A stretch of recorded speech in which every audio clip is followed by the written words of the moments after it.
Alright, let's get started with section 12.4. We'll be talking about matrix algebra here in 12.4, and we're going to split it up into two parts. So this will be part A. We'll do the first three objectives, and then for tomorrow's work, we'll do 12.4b, which will be objectives 4 and 5. So let's get started here and just figure out what a matrix is. A matrix is just a way to organize numbers in a rectangular array. We have rows of numbers that go across, and we have columns of numbers that go up and down. One thing, the way you can remember this is that if you're rowing across a lake, you row across. And if you call somebody on the telephone, you call them up. So there's the two ways of remembering those. Let's take a look at one in example. If we did a survey of 900 people and we got the following information, 200 males said that federal defense spending was too high, 150 males thought it was too low, and 45 had no opinion. We can split these up into three different categories: too high, too low, and no opinion for males. And here would be the numbers that match up with those. And then we would have 315, 125, and 65 females who had similar opinions. So if the categories all match up, we can put them in an array, which we will call a matrix, and it would look like this with just the numbers without the column headings. Alright, so rows would represent males or females, the columns would represent the opinion: too high, too low, no opinion at all.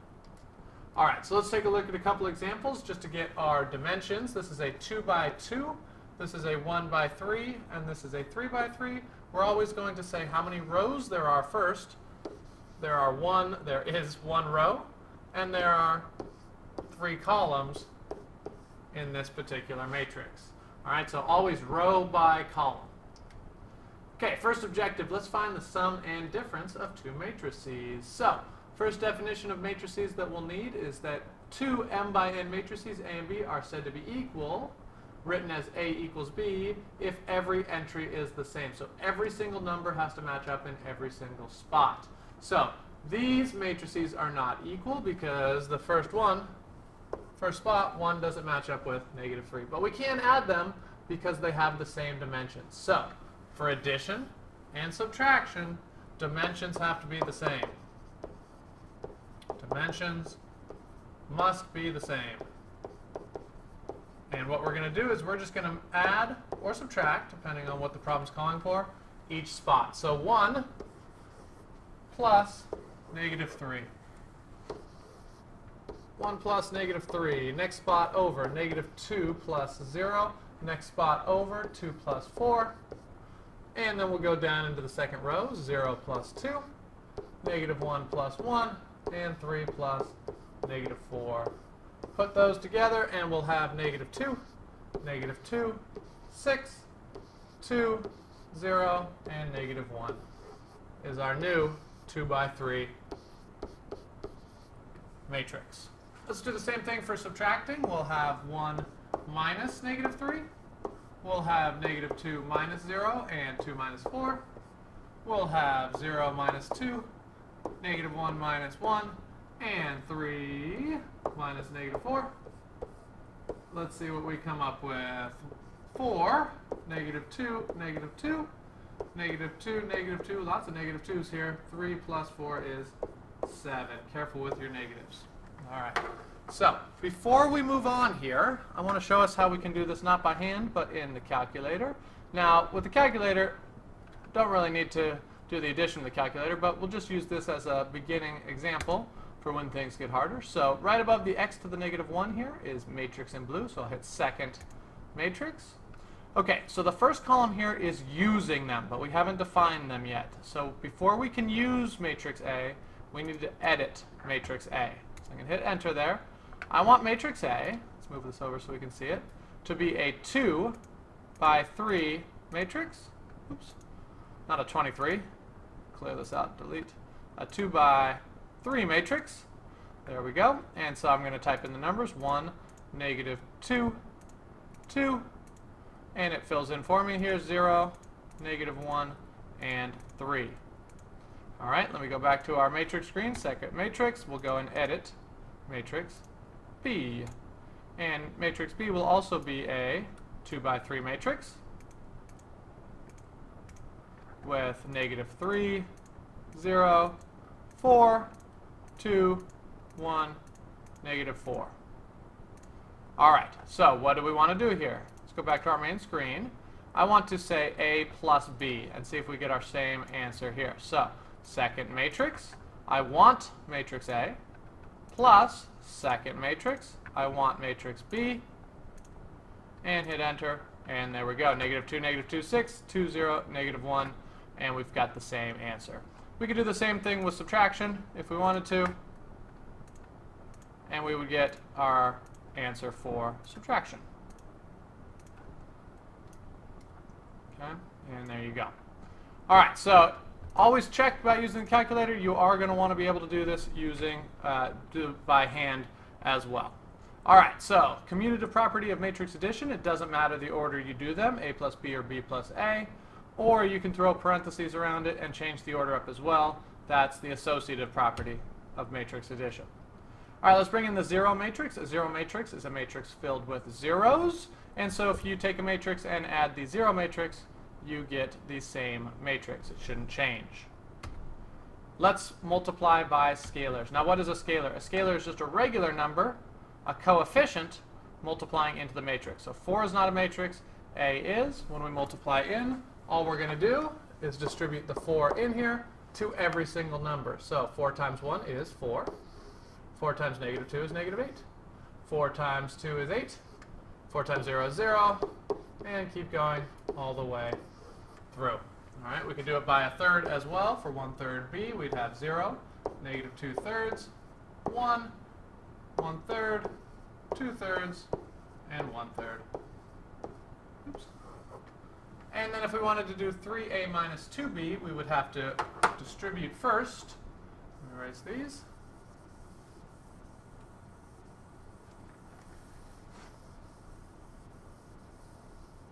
So 3A would be 3, -6, 6, 0, -3, and 9, minus 2B, 0, -4, 6, 2, 4, and 2, and we'll subtract in every single spot. So 3 minus 0 is 3, -6 minus -4 is -2, and 6 minus 6 is 0.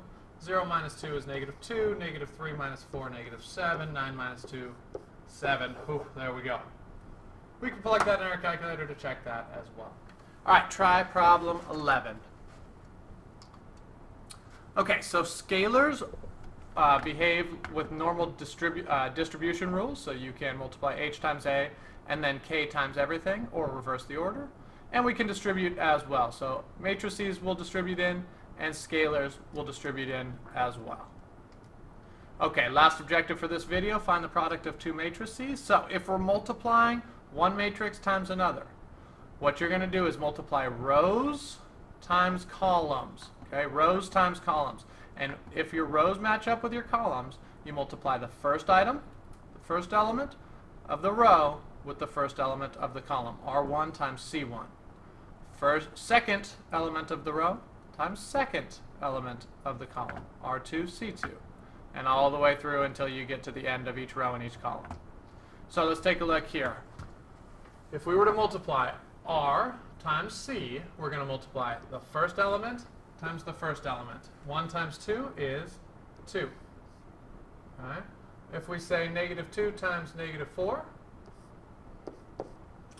-2 times -1, we'll get 2.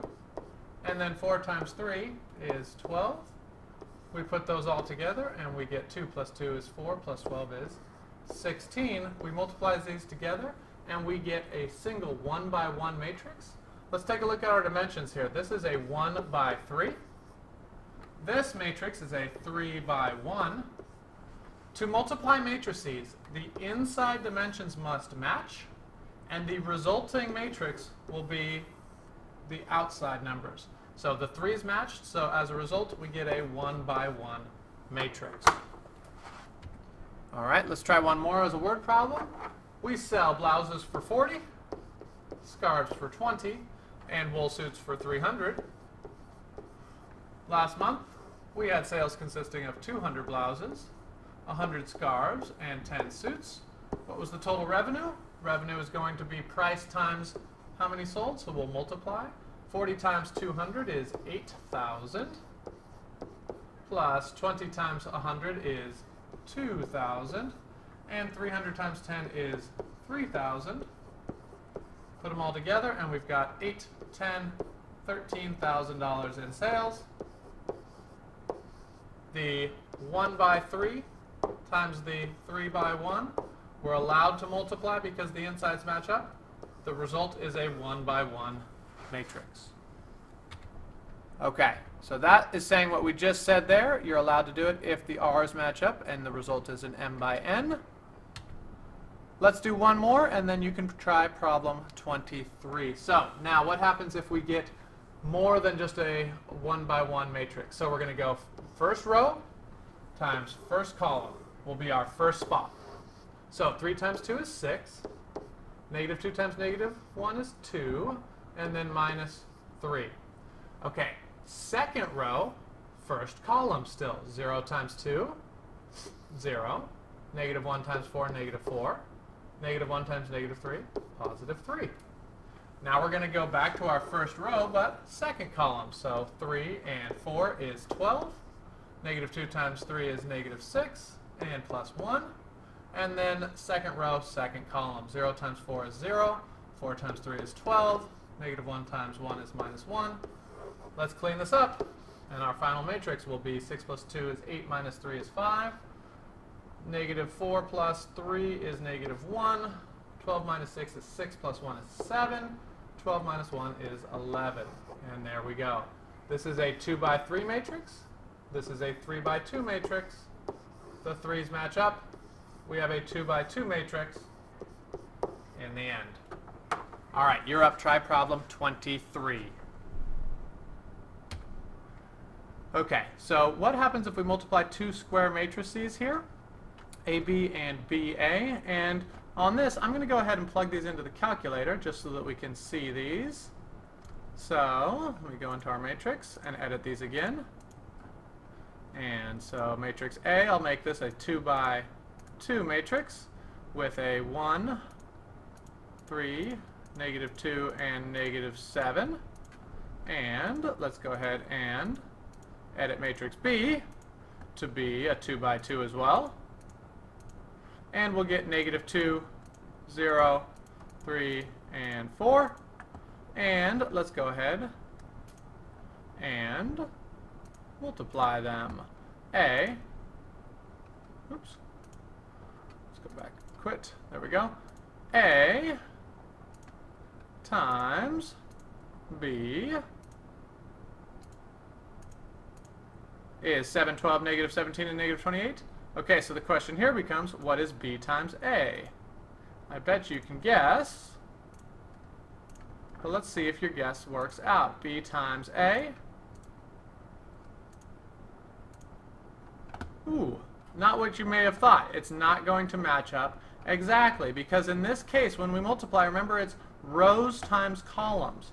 If we go these rows times these columns, we'll get different numbers than these rows times these columns. So, if we go back here, let me skip ahead one slide, matrix multiplication is not commutative. It doesn't work backwards. A times B is not B times A.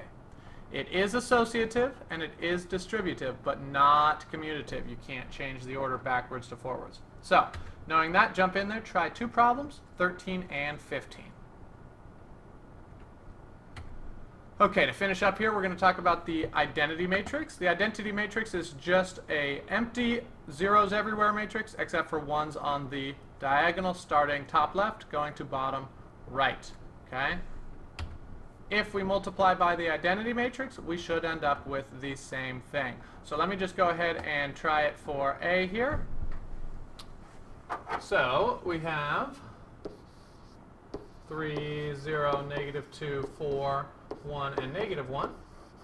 I3 would be 1, 1, 1 everywhere. Okay, so this is a 2 by 3. This is a 3 by 3. And so if we multiply this, we're going to get 3 times 1 It's 3 plus times 0 times 0. And then we're going to get negative 2. Here if we go to the second column, second column, first row, right? The negative 3 times 0 would be 0 plus negative 2 plus 0. And you can see what's going to happen here is that all of the numbers do remain the same. So if you multiply by the identity matrix, you will end up with exactly what you started with. Okay, we could work through all the numbers, but it does work out. All right, so there's your information on the identity matrices. If you multiply by an identity matrix, you end up with what you started with. And that's it. All right, good luck on any of those problems that you're trying. Any questions, we'll go over them in class.